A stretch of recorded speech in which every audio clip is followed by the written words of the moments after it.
Hello student, एक बार फिर से आपके लिए हम फ्यूचर परफेक्ट टेंस के एक्टिव वॉइस और पैसिव वॉइस लेकर आए हैं और समझते हैं कि फ्यूचर परफेक्ट टेंस के एक्टिव वॉइस और पैसिव वॉइस किस प्रकार से बनते हैं। और सभी स्टूडेंट ये भी जानते हैं कि जैसे हमने जब फॉर्मेट तैयार किया था एक्टिव वॉइस और पैसिव वॉइस का, तो उसमें था आपका एक्टिव वॉइस के जो टेंसेस होते हैं 12 प्रकार के होते हैं, 12 प्रकार के होते हैं। जैसे present indefinite, present continuous, present perfect और प्रेजेंट परफेक्ट कंटीन्यूअस। ऐसे ही पास्ट के भी 4 रूप रहते हैं और फ्यूचर के भी 4 रूप रहते हैं। तो कह सकते हैं कि एक्टिव वॉइस में 12 टेंसेस होते हैं, परंतु पैसिव वॉइस जो है सिर्फ आपके 8 टेंसेस का ही बनता है। पैसिव वॉइस ओनली 8 टेंसेस का ही बनता है।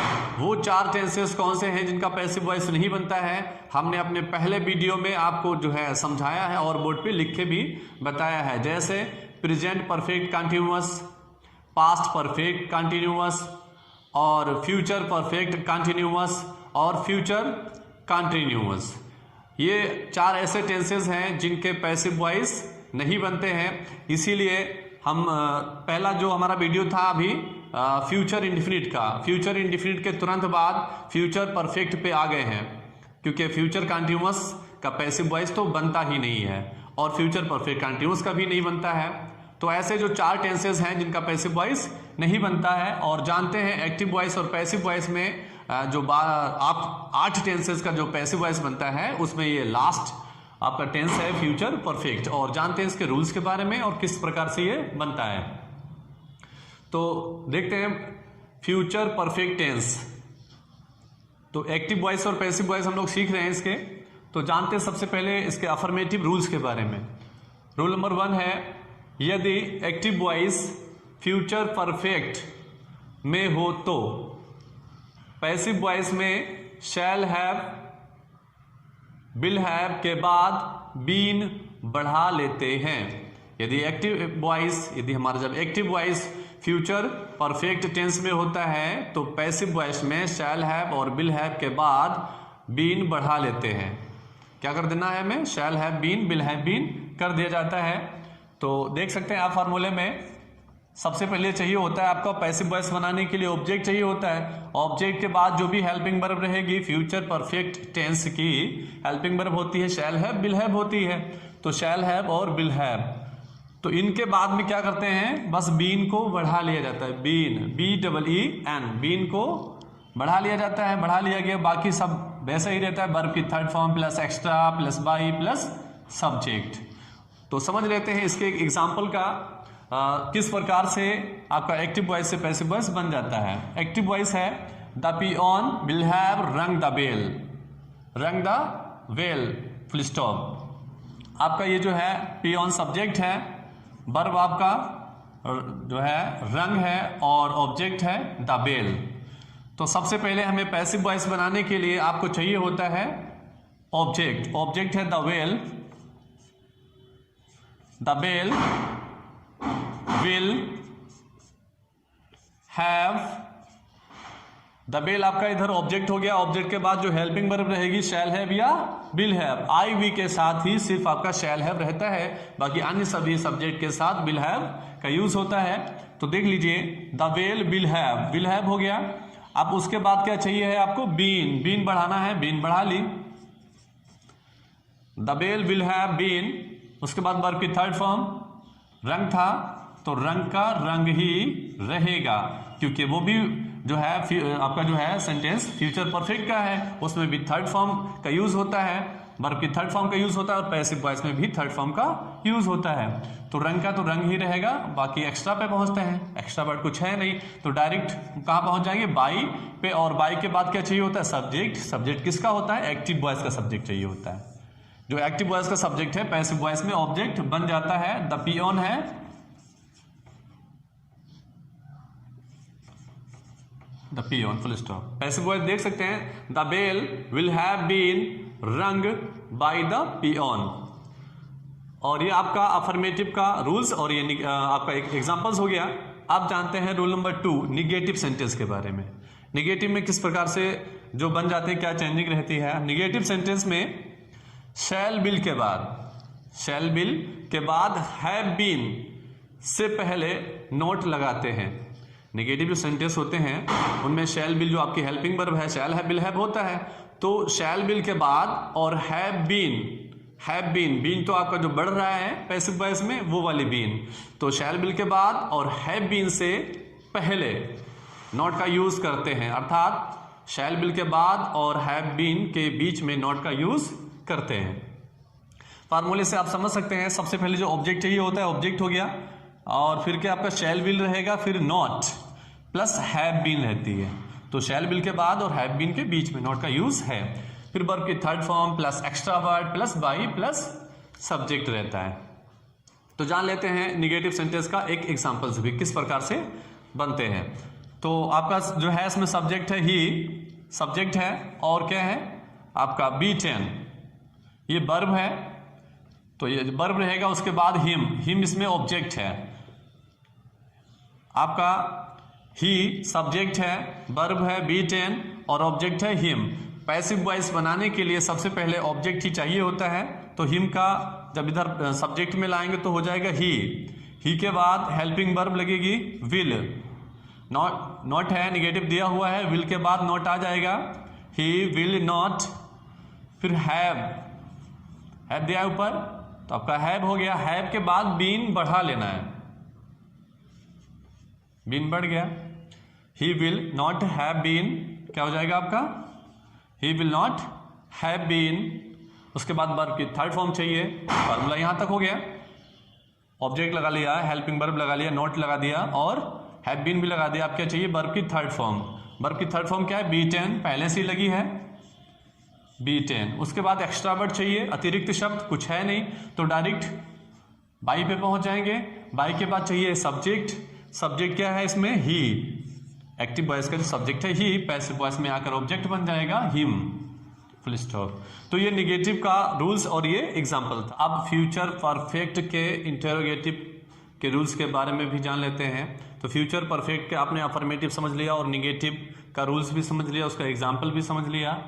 अब जानते हैं फ्यूचर परफेक्ट टेंस के इंटेरोगेटिव रूल्स के बारे में कि किस प्रकार से हम फ्यूचर परफेक्ट के इंटेरोगेटिव में एक्टिव वॉइस और पैसिव वॉइस बना सकते हैं। रूल नंबर 3 है, इंटेरोगेटिव में शैल विल नए सब्जेक्ट के अनुसार आरंभ में ही रहेगा।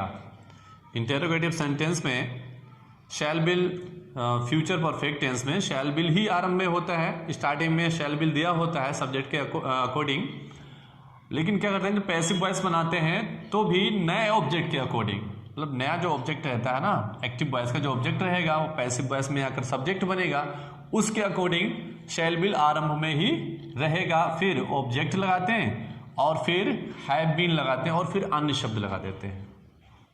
क्या कह रहा है रूल्स, इंटेरोगेटिव में शैल विल नए सब्जेक्ट के अनुसार आरंभ में ही रहेगा, फिर ऑब्जेक्ट और फिर हैव बीन लगाते हैं। अब समझ लेते हैं इसका फॉर्मूला है शैल या विल, शैल या विल प्लस ऑब्जेक्ट आएगा, उसके बाद हैव बीन प्लस वर्ब की third form plus extra word plus by plus subject और क्वेश्चन मार्क। ठीक है, अब समझ लेते हैं इसका एक एग्जाम्पल भी। एग्जाम्पल है पहला एक्टिव वॉइस का, will they have washed their clothes, question mark. Question mark से ही पहले समझ जाते हैं कि सेंटेंस हमारा इंटेरोगेटिव में है और एक्टिव वॉइस पैसिव वॉइस है आपका। तो एक्टिव वॉइस क्या है, will they have washed their clothes, तो इसमें सब्जेक्ट आपका दे है, वॉश्ड वर्ब है और देयर क्लॉथेस ऑब्जेक्ट है। तो पैसिव वॉइस बनाने के लिए सबसे पहले आपको चाहिए होता है ऑब्जेक्ट, लेकिन क्या करते हैं ऑब्जेक्ट में भी हेल्पिंग वर्ब आपकी स्टार्टिंग में रहेगी शैल या विल। अब देखते हैं जो एक्टिव वॉइस का जो ऑब्जेक्ट जैसा रहेगा उसी के अकॉर्डिंग इधर शैल या विल लगाते हैं। तो फिलहाल यहाँ पे आपका विल लग जाएगा, देयर क्लॉथेस है तो उसके साथ भी जो है विल ही लगेगा, विल हो गया। उसके बाद ऑब्जेक्ट लाते हैं their clothes, will their clothes हो गया, हेल्पिंग वर्ब हो गई, हेल्पिंग वर्ब विल हो गया, उसके बाद ऑब्जेक्ट भी हो गया। अब क्या चाहिए है वर्ब और have been, have been, have been लगा दिया। फिर कह रहा है फार्मूला की वर्ब की थर्ड फॉर्म लगाना है आपको, वर्ब की थर्ड फॉर्म लगाना है। वर्ब की थर्ड फॉर्म क्या है? वाश्ड, पहले से ही है वाश्ड, हो गया। उसके बाद फिर क्या चाहिए? एक्स्ट्रा वर्ड, बोले तो अतिरिक्त शब्द। अतिरिक्त शब्द इसमें कुछ है नहीं, तो जब अतिरिक्त शब्द कुछ दिया नहीं होता है तो डायरेक्ट बाई पे पहुंच जाते हैं। बाई पे पहुंच गए, आप क्या चाहिए? पहले सब्जेक्ट, जो एक्टिव वॉइस का सब्जेक्ट रहता है, सब्जेक्ट क्या है? दे। दे का पैसिव वॉइस का ऑब्जेक्ट में आ जाएगा देम और क्वेश्चन मार्क। एक बार फिर से पढ़ लीजिए, will their clothes have been washed by them. एक और एग्जांपल समझ लेते हैं। एग्जाम्पल है आपका एक्टिव वॉइस में, when will he have taught him question mark. तो आपका ही सब्जेक्ट है और ये टॉट वर्ब है और हिम ऑब्जेक्ट है। तो आपका जो क्वेश्चन वर्ड सेंटेंस के स्टार्ट में दिया होता है ना, शुरू में दिया होता है, तो क्वेश्चन वर्ड तो रहेगा जैसा है वैसा ही रहेगा, सिर्फ हु को बाय हुम में बदलते हैं। तो वैन का तो वैन रहेगा, उसके बाद देखते हैं ऑब्जेक्ट कौन सा? हिम है, तो हिम इधर आके क्या हो जाएगा? ही। इधर आके जब ही होगा तो उसी के अकॉर्डिंग फिर विल का यूज करते हैं। क्या हो गया आपका? व्हेन विल ही। उसके बाद क्या लाना है? फार्मूला देख सकते हो आप, जो ये फार्मूला था, फार्मूले के बाद क्या रहेगा आपका? हेल्पिंग वर्ब हो गया, फिर ऑब्जेक्ट भी हो गया और हैव बीन आना है। क्या आ जाएगा? Have been. When will he have been. उसके बाद चाहिए होता है वर्ब की third form, taught, TAUGHT, taught. आपका जो हिम था ऑब्जेक्ट, तो पैसिव वॉइस का सब्जेक्ट बनाया तो ही हो गया। तो क्या? When will he have been taught. क्या चाहिए है? Extra word. एक्स्ट्रा वर्ड कुछ है नहीं, तो डायरेक्ट बाई पे पहुंचेंगे। बाई लगाया और बाई के बाद चाहिए है अब सब्जेक्ट। क्या चाहिए होता है? सब्जेक्ट चाहिए होता है। सब्जेक्ट क्या है आपका? सब्जेक्ट भी एक्टिव वॉइस का ही था, तो ही का फिर से आपका जो हो जाएगा हिम। पैसिव वॉइस में आप देख सकते हो एक्टिव वॉइस में ही सब्जेक्ट था और हिम जो है उसका ऑब्जेक्ट था। तो उस जो हिम था ऑब्जेक्ट आपका पैसिव वॉइस में आएगा, ही बन जाएगा। और एक्टिव वॉइस का जो सब्जेक्ट था ही, वो पैसिव वॉइस में जाकर फिर से हिम हो जाएगा, वो हिम बन जाएगा। ठीक है, एक लास्ट एग्जांपल और समझ लेते हैं फ्यूचर परफेक्ट का। विल ही आपका एक्टिव वॉइस का एग्जाम्पल है, will he have copied the questions before their principal comes in your room question mark. तो इसमें क्या हो, इस सेंटेंस में दो काम दिए हैं। इस सेंटेंस में दो काम दिए होते हैं, जैसे कि आप सेंटेंस फ्यूचर परफेक्ट के बनाए होंगे। फ्यूचर परफेक्ट के सेंटेंस में दो काम दिए होते हैं कभी कभी। तो क्या करते हैं, जो काम दो सेंटेंस जिस सेंटेंस में होते हैं ना, दो वर्क होते हैं, तो क्या करते हैं, जो वर्क पहले समाप्त होता है, जो काम पहले समाप्त होता है उसका ट्रांसलेशन पहले करते हैं, उसका अनुवाद पहले करते हैं और फ्यूचर परफेक्ट में करते हैं। और जो काम बाद में समाप्त हो रहा है उसका ट्रांसलेशन बाद में करते हैं और प्रेजेंट इंडिफिनिट में करते हैं, प्रेजेंट इंडिफिनिट में करते हैं। ये फ्यूचर परफेक्ट का आपका रूल्स है।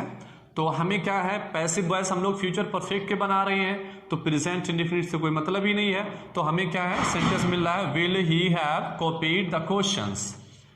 बस इतना ही क्वेश्चन आपको मिल रहा है, फ्यूचर परफेक्ट का है। आगे जो है यहाँ before the principal comes in your rooms, ये आपका प्रेजेंट इंडिफिनिट का है, उतना सेम रहेगा। हमें फ्यूचर परफेक्ट का पैसिव वॉइस बनाना है।